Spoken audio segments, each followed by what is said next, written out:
अहाँ सब मिथिलावासी के हम लक्ष्मी चौधरी प्रणाम करे छी। आई हम उपनयन के एकटा गीत गाबि रहल छी। गीत में संग दऽ रहल छथि हमर माताजी। गीत नीक लागत तऽ अधिक से अधिक लाइक करब और एहि गीत के अधिक से अधिक शेयर करब। धन्यवाद। मड़बा के आसे पासे घूमथिन बाबा हे मड़ब बड़ शोभे।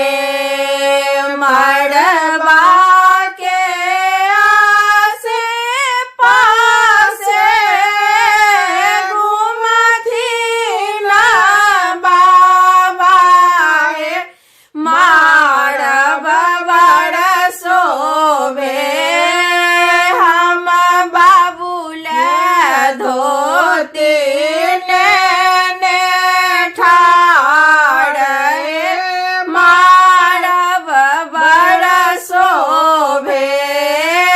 हम बाबूल धोती लेने ठाड़ मड़ब बड़ शोभे। दादी लुटावथिन अनधन सोनमा हे मड़ब बड़ शोभे। दादी लुटावथिन अनधन सोनमा हे मड़ब बड़ शोभे। आई बाबू के होयत जनऊ हे मड़ब बड़ शोभे।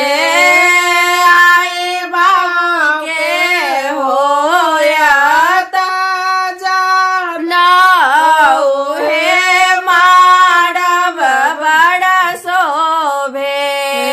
अपनी महल सँ कहथिन काहे मड़ब बड़ शोभे। हम बाबूल कुड़ता लेने ठाड़ मड़ब बड़ शोभे। हम बाबूल कुड़ता लेने ठाड़ मड़ब बड़ शोभे। काकी लुटावथिन अनधन सोनमा हे मड़ब बड़ शोभे। आई होयत बाबू के जनऊ हे मड़ब बड़ शोभे। आई होयत बाबू के जनऊ हे मड़ब बड़ शोभे। हंसी हंसी कहथिन नगर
आई है ओ या त